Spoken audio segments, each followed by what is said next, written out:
Hi everyone, greetings from TiE Kerala. Uh, in today's session, we have with us Anisha Charian, who's the Vice President Designate of TiE Kerala. She is also the Managing Director of Chemmanur Academy. For the last few years, she had been running an excellent program at TiE Kerala, the TYE program initiated by TiE Global. So this session she would be narrating what TiE Kerala went through organizing the event and what are the key learnings and lessons that we have acquired over time. So the first question is, why is entrepreneurial education in schools important? Anisha, over to you. Thank you, Roshan. Our entire education system today does not give any importance to entrepreneurial education. The entire focus of our school system is to educate children for professional jobs like engineers, doctors, and other professions. But the pandemic today has shown the importance of entrepreneurial education, because what we are seeing around today is thousands of job losses, and businesses are being affected to such an extent that children need to be equipped, where they need to resilience, they need to understand how to face challenges. So all that is a part of entrepreneurial education.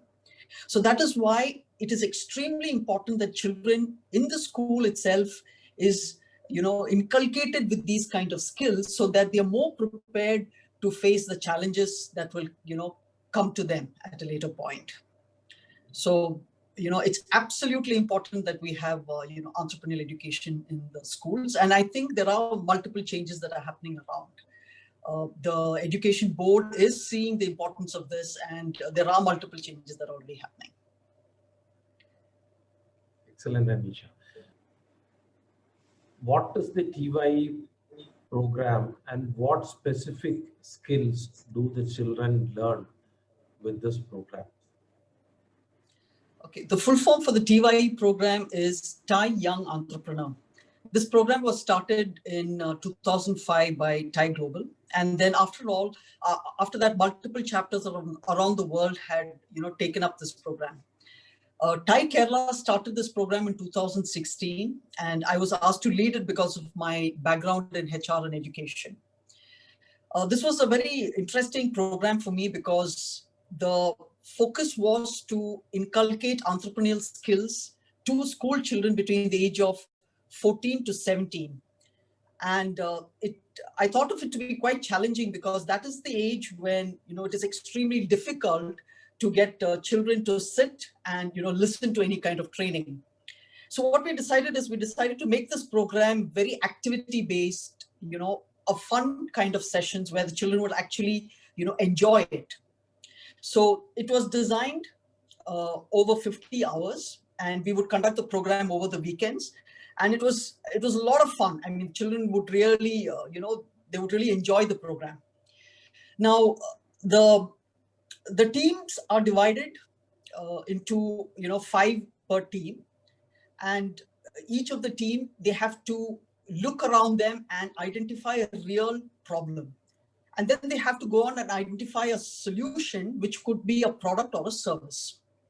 So they go through that process of ideation, which is a very interesting process when you see children coming up with multiple ideas to solve various problems.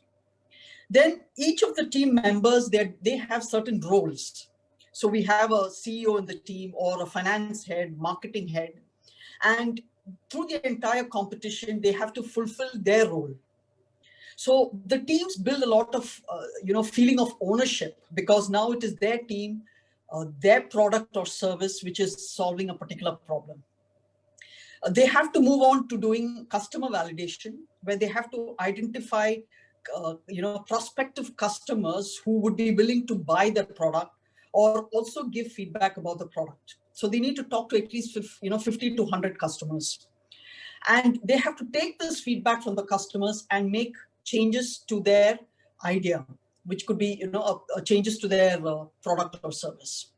Then they move on to creating a financial chart where they have to go deep into the technicalities of manufacturing the product, and also the costing and the revenue and the logistics, and create a financial chart. In the journey, they have to also do a lot of presentations, so they pick up a lot of presentation skills. So the first 4 days is classroom sessions, activity-based classroom sessions. 2 days they have mentoring from real entrepreneurs. Then they have a mock competition, and then a final competition. Now, what I found really interesting in this program is children pick up a lot of skills. They pick up out-of-the-box thinking, critical thinking skills. Through ideation, they figure out various solutions to problems. But the biggest takeaway which I have seen is self-confidence. Every child that comes into this program, when they come out, we ask them, what have you learned? And they will come back and they will tell you self-confidence. So that is the biggest takeaway. And the statistics are shown over the last 15 years, all the children who have passed out of the TiE program, the real statistics show that 40% have gone on to become real entrepreneurs. So that is the measurement of success for the TiE program. What is unique about TiE Kerala program? Now, there is one unique aspect which TiE Kerala had decided to experiment on. No other chapter in TiE, no other chapter around the world has done that. So what we decided to do was, we wanted to bring this program to the government schools. Now, in 2016, when we launched the program, the complete focus was on the top reputed private schools of Kerala.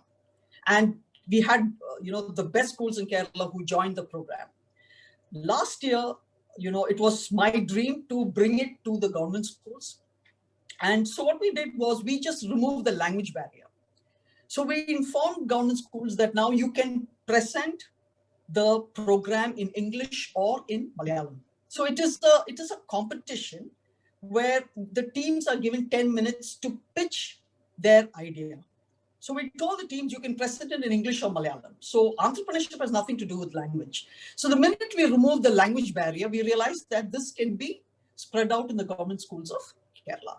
So we decided to take that risk, and we launched the program in 2 government schools, one in the Girls High School here in Kochi, and also Nadaka School in Calicut.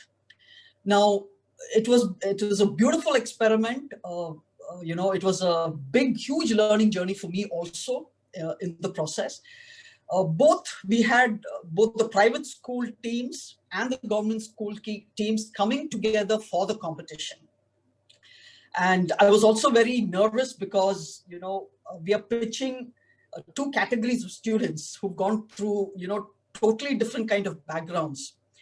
But what I found, interesting was, you have to go through the experience to, explain that in detail. But during the mock competition, what happened was, the government school children, they got terrified. So when they came into the hall, they suddenly saw the private school children all, dressed up in, with blazers, and these children just had their normal school uniforms, and they lost their confidence. They got really scared. So they came to me, and many of them said that, we are not participating, ma'am. We are leaving. We are scared. We can't speak English. So I said, you don't have to speak in English. You speak in Malayalam. You can, present in Malayalam. No, we are scared. And we had many children who left the program, who left the competition without attending. Then we had some children who got sick in the process. But anyway, the mock competition was totally not as per my expectations. The performance was also very dismal. So what I decided to do was, I was feeling guilty about the whole scenario because, I had put both these private school teams and government school teams together. So what I decided was, I brought all the government school girls together, and I said, I'm going to be spending one day with you, one whole day between 10 a.m. to 5 p.m. in your school premises. And I made them promise that they will attend the program. And along with my friend, both of us went there, and we focused on 3 areas. All we did was affirmation, appreciation, and public speaking. So these three aspects, that is affirmation, appreciation, and public speaking, these are confidence building exercises. So we made each of those girls to come up and talk in the public, where they have to talk about three of their good qualities, and then the audience, that is the other girls, will have to validate and talk about again three more good qualities of this girl. So each girl was asked to go up and talk at least 3 times. So we did that from morning 10 o'clock to 5 o'clock. And the entire focus was to increase their self-confidence.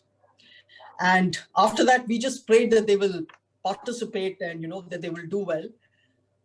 And during the final competition, it was an absolute shock, but the girls performed so well that they got the 3rd place.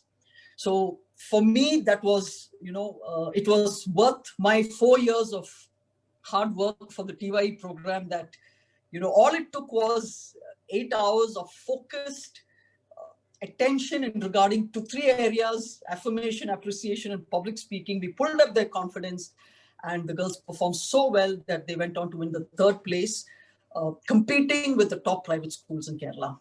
And I have to say, the Narakav school in Calicut, government school, they actually won the 1st place for the competition, and they went on to participate in the global competition, where they were shortlisted in the first 8. So, which I believe for a government school is a great achievement, because that is a competition between 32 different chapters around the world. So it was an amazing experience. We at TiE Kerala have always admired your passion for promoting this event. Thank you, Anisha. Thank you, Roshan. TiE Kerala launched Capital Cafe in 2018. And the man behind conceptualizing and executing this program is Mr. Roshan Kainedy, who is a charter member of TiE Kerala and also managing director of Kainedy Plantations. So, Roshan, we'd love to hear about Capital Cafe and what is Capital Cafe from your own words. It was in 2011 that TiE Kerala started organizing TiECon. And during TiECon, we used to have pitch fest, wherein young entrepreneurs and startup promoters used to come. We also had investors there. So they were given a separate space, and it was more like an interaction. And nothing much was happening. So in 2017, we decided that this has to be given more focus, because whatever TiE does, one of the biggest focus areas of TiE Global and TiE Kerala is promoting entrepreneurship, especially among youngsters. And we understood that one of the biggest challenges faced by young entrepreneurs and startup promoters was raising funds. Many of them had ideas, but how to raise funds in 2017 was a big challenge, because that was a time from between 2012 and 2017. Slowly the startup ecosystem was evolving in Kerala, and we knew that we came to understand that uh, uh, uh, we had to involve a little more in building the startup ecosystem. And that was why we decided to name it Capital Cafe, because capital was the biggest challenge faced by young entrepreneurs. And first year, in 2017, we associated with Kerala Startup Mission, which was spearheading promoting entrepreneurship among youngsters in Kerala. So that year we just made a start. We in association with Kerala Startup Mission, we organized a pitch fest, and the initial round. And from that, we shortlisted some startups. We shortlisted 20 startups. And in that, and again, we brought in some of the big names in the investing space. And that year, nothing much happened. Only one startup got funded. The second year, again, we in fact, one of the biggest thing, because the best thing that happened in TiE Kerala was that the same 3-member team was driving Capital Cafe for the last 3 years. And So you immediately after the event, we used to sit and debate and identify areas where we could improve. So second year, we decided to go beyond Cochin. We organized 5 regional pitch fests in association with Kerala Startup Mission, which ensured that we received startups not from only Cochin, not only from Cochin, but across Kerala, Calicut, Trichure, uh, Cochin, Kottayam, and Trivandrum. And so, in fact, we could identify a bigger base. And from that, again, we shortlisted 20 startups and we gave them some trainings. And some of the best trainers that we could get, we brought them to Cochin and we did the training. And then we made them pitch in front of serious investors. And last year in 2019, we could get 4 startups funded. Again, immediately after that, we started debating, and the 3-member team started discussing how we could improve it in the next year. And then we identified some areas and we started working on that. So that is how over the last 3 years, Capital Cafe has gained traction.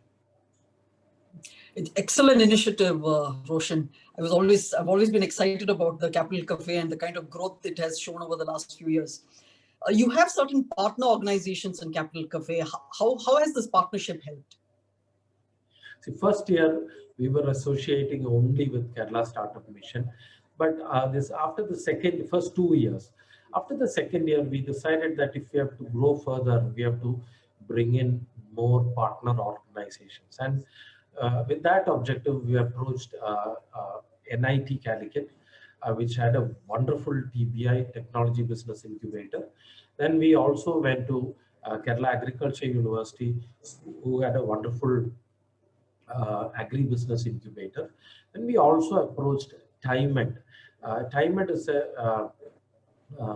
is a incubator which is focused on medtech and healthcare. So this was based in Trivandrum. So these 3 organizations were brought in. In fact, one of the reasons why we decided to associate with them was that all these 3 organizations had incubation programs.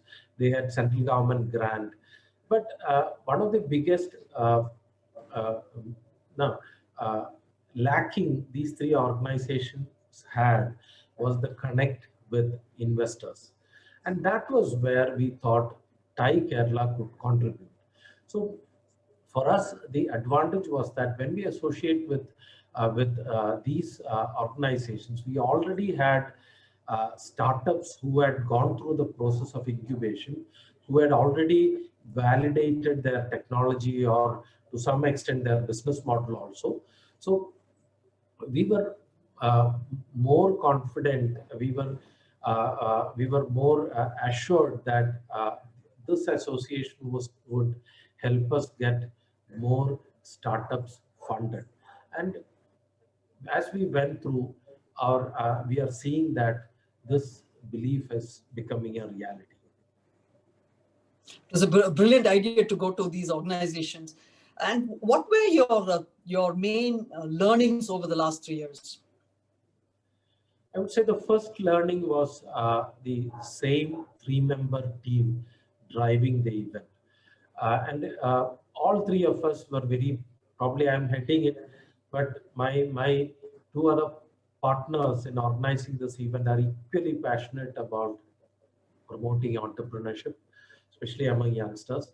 And after every event, we would, this 3 of us would sit together and immediately before the event gets erased out of our minds, we would make a clear strategy on what we should be doing the next year. And the second learning was that uh, partnering with as many organizations as possible. And many of these, one of the biggest learning that we had was that even though there are many incubators in like Kerala, even in other states, other countries, we come across many startup incubation centers. But one of the biggest things which they lack is the connect with investors. So that was where we could bridge, we could come to their rescue, and this relationship, this association became a mutually win-win association. The third learning was that um, the third learning was that it is not see, whatever training, whatever incubation these startups had gone through in the uh, during the process of their incubation, business model assimilation, business model areas, uh, there is a lot that TiE can contribute. Because, see, one, TiE had very successful entrepreneurs, senior entrepreneurs, respected entrepreneurs in the society, and many of them had years of experience which they could impart to these young entrepreneurs. So always after doing the initial screening, once we, like current year in 2020, we shortlisted 20 startups.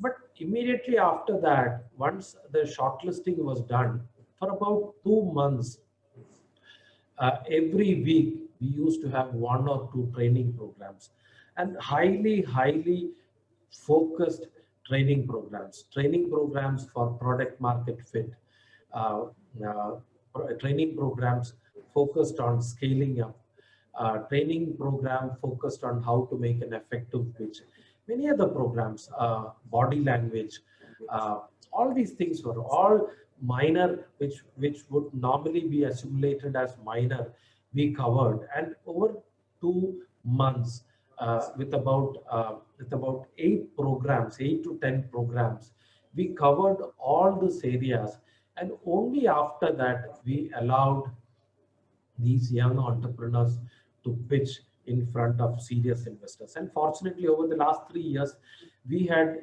gained traction in the investor community also. In fact, this year we had investors like Indian Angel Network, Chennai Angel Network, Sequoia Capital, Ankur Capital, Chennai, Bangalore Angel Network. See, all the big names, 100x, all these names, all these people have started looking at us with more seriousness. But reason was they were seeing promising startups which could be invested in, and that is what we have learned in these 3 years. And over the years, we see our team wants to take this forward with the same passion, the same commitment, and we are sure in the years to come we are going to see more organizations, more startups getting funded.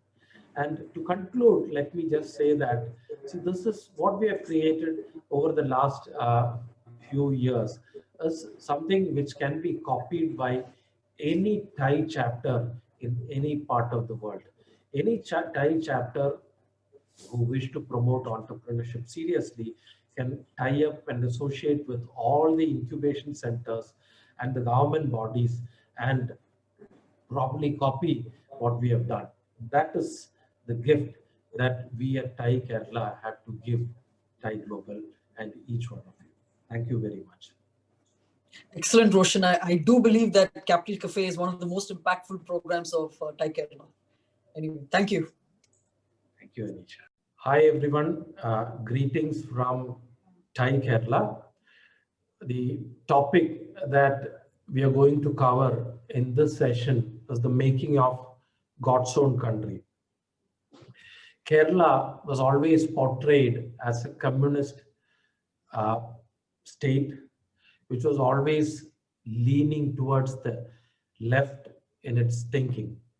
And one industry that has come up successfully in the state is tourism.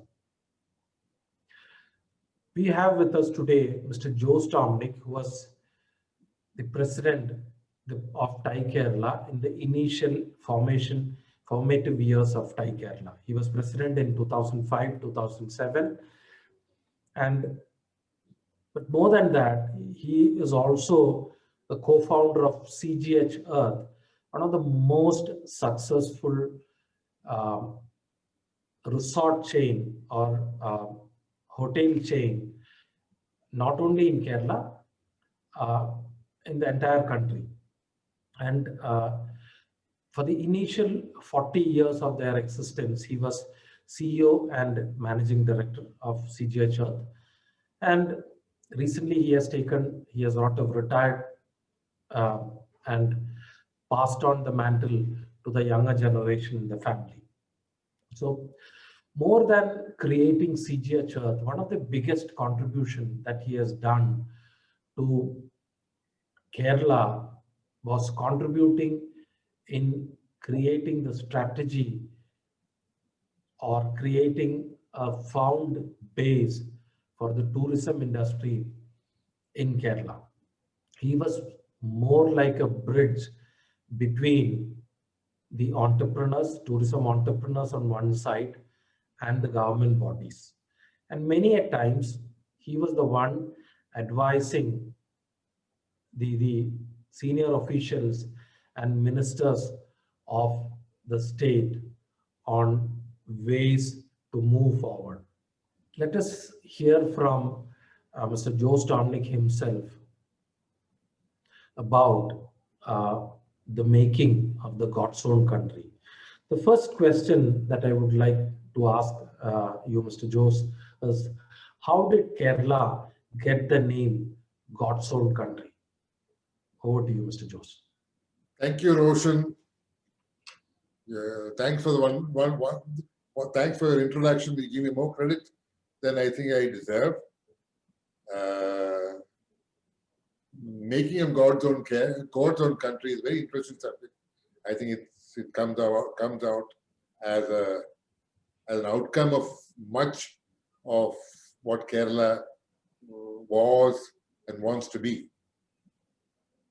Tourism is a subject in Kerala, which, as in your introduction you said, Kerala began its post-independence history as a communist state.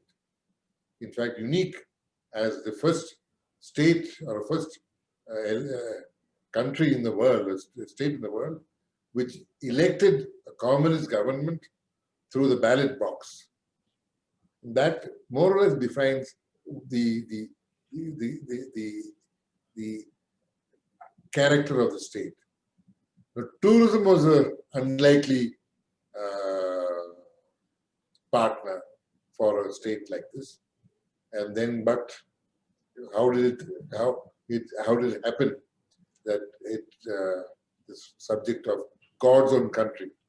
The success of Kerala in tourism began with, I think, the state's investment in which resulted in the state obtaining the highest ranking in Human Development Index, in egalitarian society, gender equality, and so much more.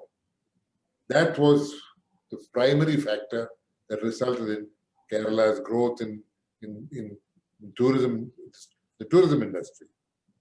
Now, with that in mind, I think when planners decided the success of Kerala in tourism began, I would think, from a unique character of the state, red, as you would see that red unions scared away investors, as a result of which small entrepreneurs entered and created what they could. This becoming world-class is the Kerala tourism story. Small and indigenous becoming world-class is the Kerala story of tourism. So with that background, I'll answer your question about God's own country. Kerala was an unlikely candidate, and using the Hindi term, I think in the beginning we could be called, we were using the Hindi term, a Bimaru state as far as tourism is concerned. From there we became a front-performing state. That gave the confidence to government to bureaucracy, to industry, of taking new lead forward. And the new lead forward was branding the state, giving unique identity to the state. And therefore, I think the word God's own country got coined. And though I don't know whether it's very original, but it got coined and applied to the Kerala tourism product, God's own country as state. And I think that branding has done remarkably well to serve the state remarkably well in the years forward. God's own country is one in which a great place to live in is which heaven is, and a great place to live in is a great place to visit. So that would be, I can go on this subject, but it would be a brief answer to your question of how did this name God's own country came to Kerala. There are many.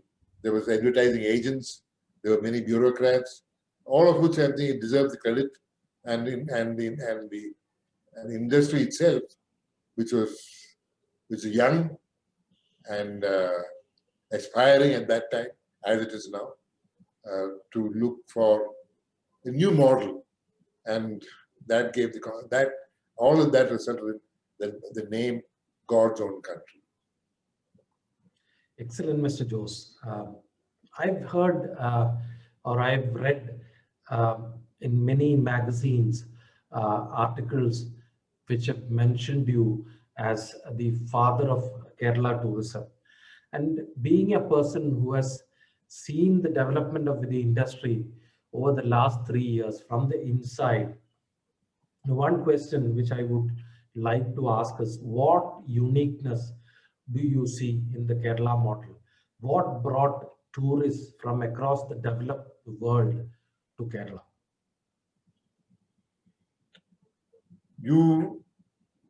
I know you referring me, I think there are many fathers in tourism in Kerala, both from industry, from civil society, and from government.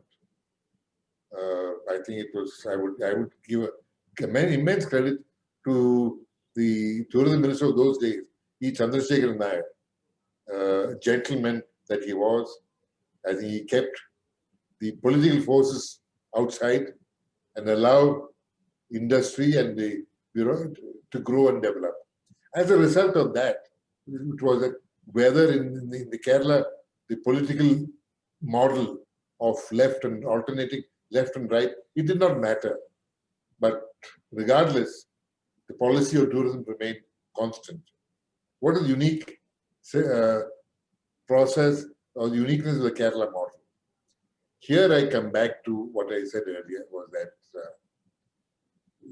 Kerala tourism tourism in Kerala is a dividend of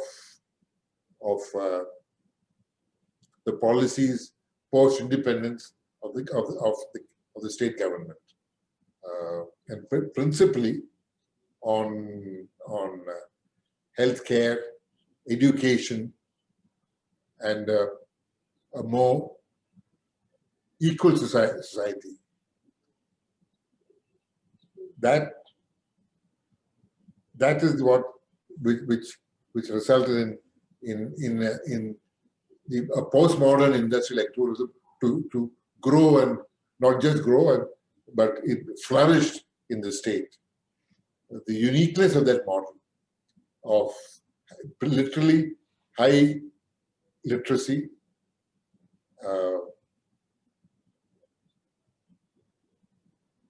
healthcare, which is probably primary healthcare available to all, and as a result of which, let me just talk about another feature of tourism, which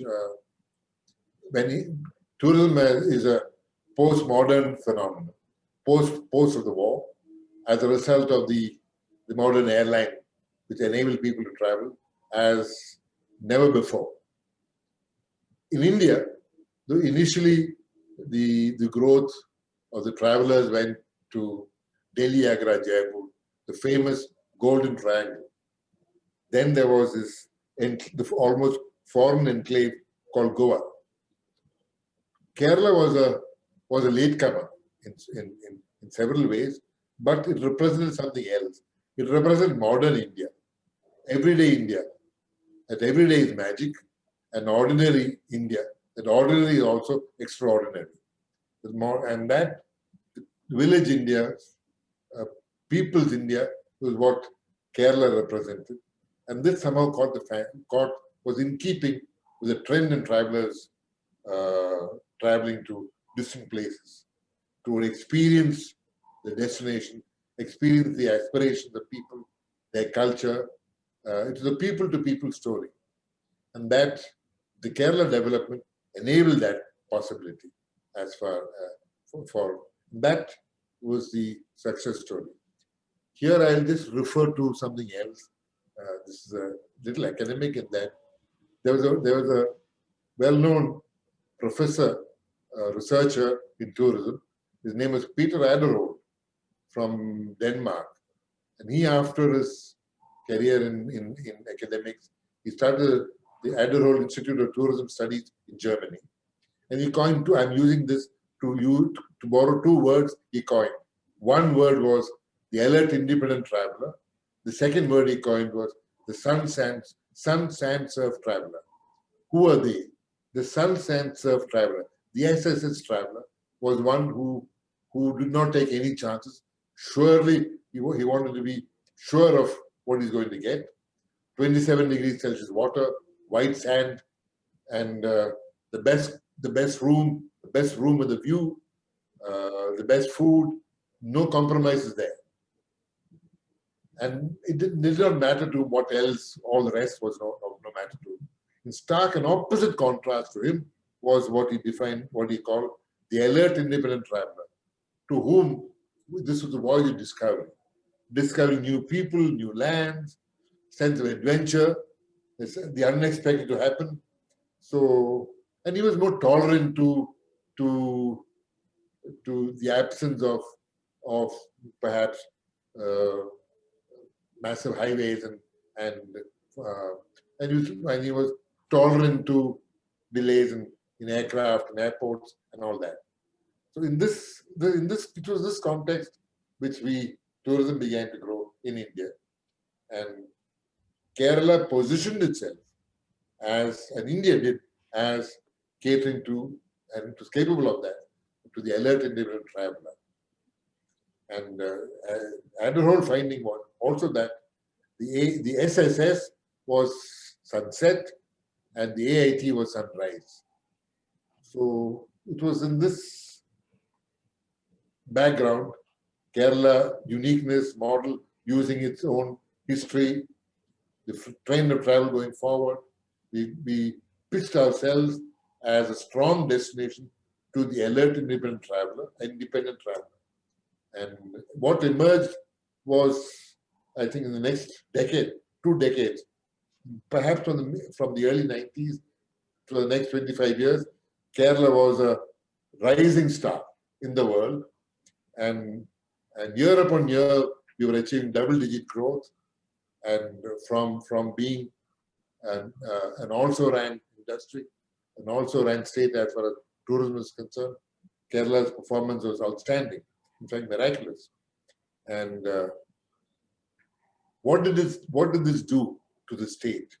Suddenly, for a left of left-leaning state, tourism was the most unlikely mechanism for growth. But yet, we found that as a job creating jobs, creating linkages to other sectors such as farm, tourism performed brilliantly.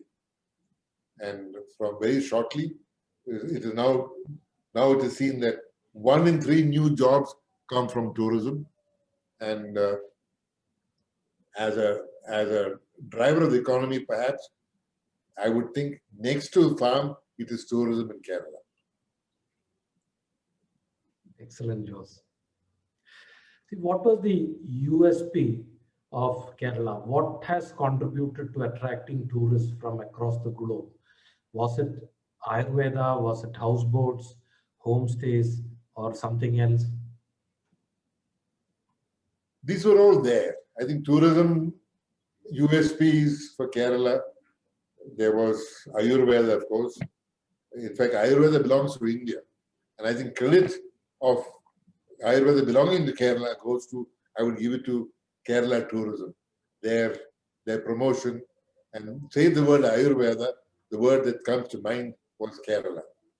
Similarly, we had the uniqueness, the backwaters was there, and all the other features of at the more. And here I would just try to emphasize that though we may not have had the best beaches in the world or in India, though we may not have had the mighty forests, the mighty or the forts and palaces, still,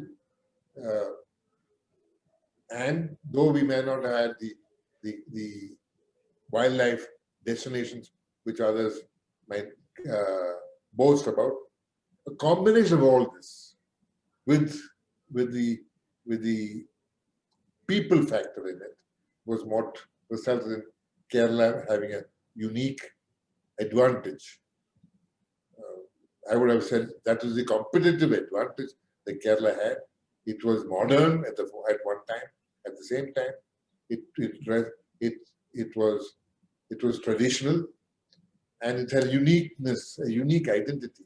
Whether it is food or whether it is the manner of the people's expression, all of which you could see that it had a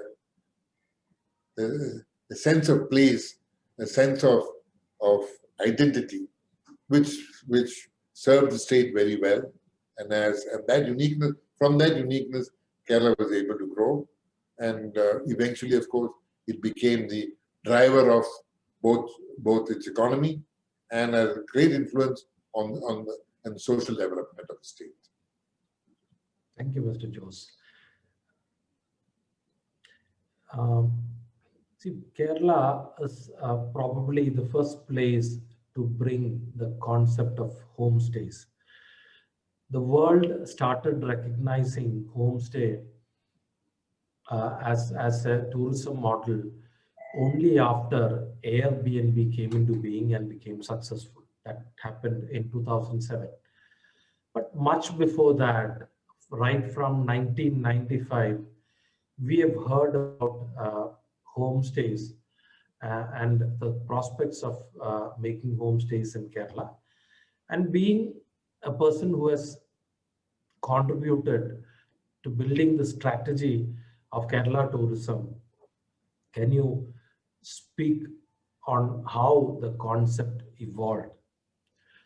One more question I have, and that question is, in the recent past, I have heard you speaking about homestead farming repeatedly in various platforms and even in some of our TiE get-togethers. So speak about that also. So starting with homestay and now moving on to homestead farming, please share your thoughts. Yes, I think homestays is very much part of the Kerala destination. Somehow it became, even before it became Airbnb was promoting that idea, it became very natural to Kerala. It was one of the few states in India where homestays is possible. Being in every home and every destination in Kerala, every part of Kerala is accessible, and it was knowledge, and the condition of the home was very well acceptable to travelers both from other parts of India and other parts of the world. Now, the homestay, from a tourist point of view, gave an experience which was unmatched. When you go to a hotel, however luxurious it might be, all that it gave you was an experience of maybe it's local cuisine, but you were interacting with people in trade and industry. When you move into a home, you cease to be a customer. you become a guest. And there when you sat at the host dining table, when he talked about his family and his home, the real India or the real Kerala got spoken about. That was what attracts travelers. In fact, people when they come and travel around the state, stay at many places, the memory that they carry back is the names of the host he stayed in homestays. And in fact, we ourselves run a farm stay and farm and home. And I will combine your two questions about homestay and homestead farm. The farm is such an integral part of the Kerala model of society. Everybody here is a farmer. Every home is a farm. And so with that, the experience of farming, the experience of the tale of the home, of the state, of our culture, something like families talking about what are the children's aspirations of the future, what courses are they following, what is our cultural practice about they like to discuss. They wonder about, for example, our system of arranged marriages. These all things get talked about, and they will talk about what is for and against all that. But what emerged was that they took back a very strong and memorable image of the state, of having met people, talked to them, and wherever you talk to any homestay operator or a homestay, even now he will tell you that every guest who's come and stayed with him, the communication between them never ceases. It goes on. How are you? Birthdays, wishes. In fact, in the homestay which I and my wife had been running, which we call Madaka Kundam, we get so many mails and letters these days. What's happening in these COVID times? So, though as part of the hotel, that may never happen. So the homestay was a unique was a step that Kerala took, and I think it has served Kerala very well. Let me before I say anything more on this. Some years ago, there was a investment summit, which is called Emerging Kerala, and the keynote address was by the Chief Minister, and the Chief Minister's address said the two change agents of Kerala were two. One was the phenomenon of NRK, the non-resident Keralites, and two was tourism. The NRK brought in remittances, and tourism created literally enterprises, created jobs, besides jobs, livelihood opportunities, created entrepreneurs in the home. And that I think is that's significant, that Kerala, which perhaps could have been said to have been, its weakness is the lack of entrepreneurs, suddenly discovered entrepreneurs in the tourism sector. So the homestay has played a very powerful role, and it got modified in different ways. Like the homestay, you had the houseboat was similar, though not exactly home, but a small independent unit. The homestay, houseboats, and of course it was something which come and live with me, as is the air is. The food I eat, my own routine. You are not something which is not a disturbance to me. Come and share with me my life, and that I think is a very, very sophisticated way of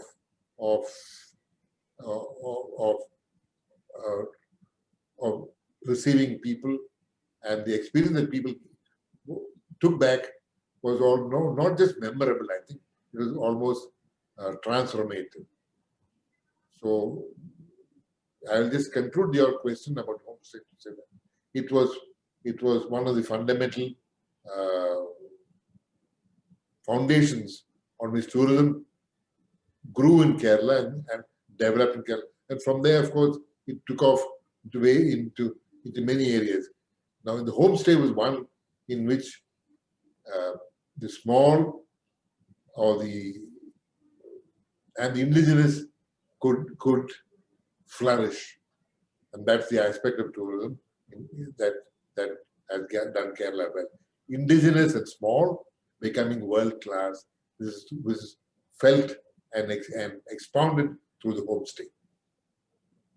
Excellent, Mr. Jose. I personally, even in my life, I have seen small-time entrepreneurs starting with a single room or a two-room homestay, eventually becoming owners of resorts with multiple properties, and creating a new breed of entrepreneurs in the state. But having said that, and I'm sure, uh, knowing you personally, I'm sure there will be many young aspiring entrepreneurs listening to this session. So on behalf of them, I have a question. The tourism industry is going through turbulent times. How do you see the revival of tourism sector in Kerala post-COVID and also the rest of the world? Being a person who has got more than 40 years of experience in the industry. See, as now when you bring the subject COVID, that's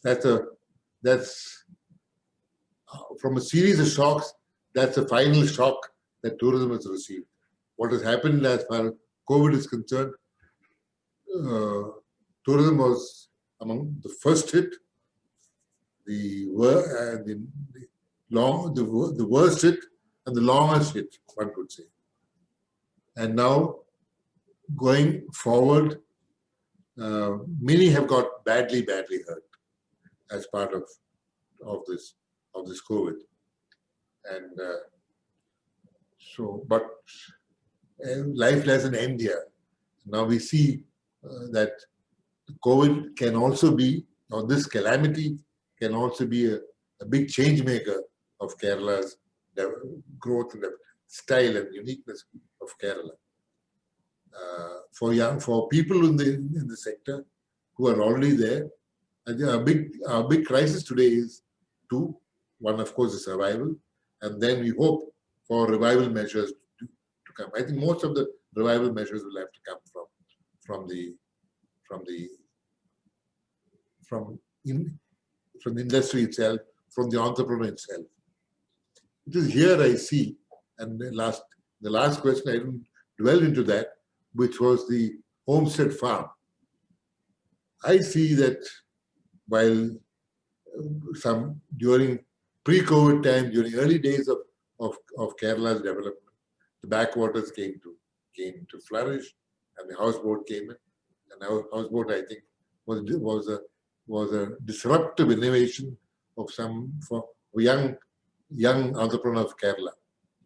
And today, I think we need similar disruptive innovations. One of that is the oldest and the biggest asset that we have in Kerala, the most widely held and dispersed, is the farm and the homestead farm. And I believe that the homestead farm will be the next Gulf boom of Kerala.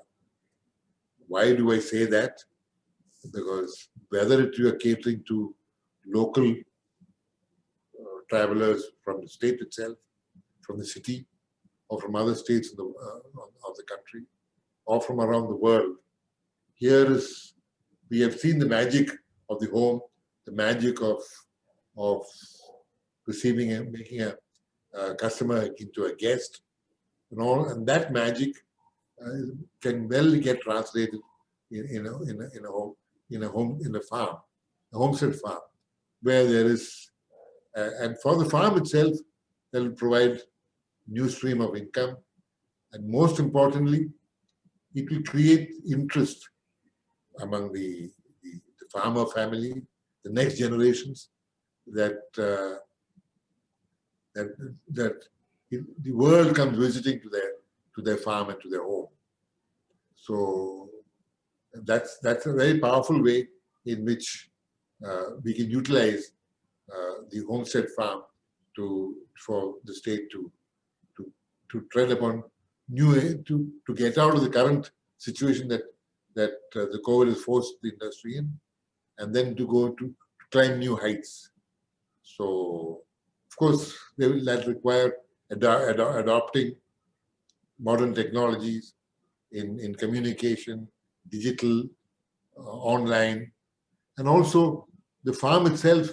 The farmer will have to see himself as not just a grower, but just as he deals with customers and to become guests, his products also will have to go from B to B to B to C. So I see all the connectivity, the connectedness of all that in whether it is the tourism, farm, and home can combine together and to create. I repeat that, to create the next Gulf boom. And as you know, that the Gulf boom, which has been the go-to for the last 20, 30 years of Kerala, and now on the wane perhaps, we desperately need a new driver for building careers, building hope for the boys and girls who are now emerging from our education institutions and who are now looking at careers in growth. I'm sure they will be there. The farm is also going to provide economic and career opportunities for the hundreds of thousands, maybe lakhs of people who are going to come back with tremendous amount of experience and exposure, global exposure, who've been the Gulf boomers becoming Gulf returnees. The homestead farm can provide a mechanism in which they can rehabilitate themselves, at the same time provide a new input for Kerala's growth in tourism itself. Excellent, Mr. Jose. And I'm sure many of the listeners, especially young aspiring entrepreneurs, would have a lot of takeaways from what you have said over the last few minutes. We have to answer a few questions. So I'll start asking questions. Thank you very much, Mr. Jose. Thank you, Roshan. I think the subject, which the time that we have is little, but it can go on. And I'm sure that I hope this interaction will serve to create for many people to ask questions and get them to get new ideas, and most importantly, to disrupt the status quo. Excellent, Mr. Jose. Thank you very much.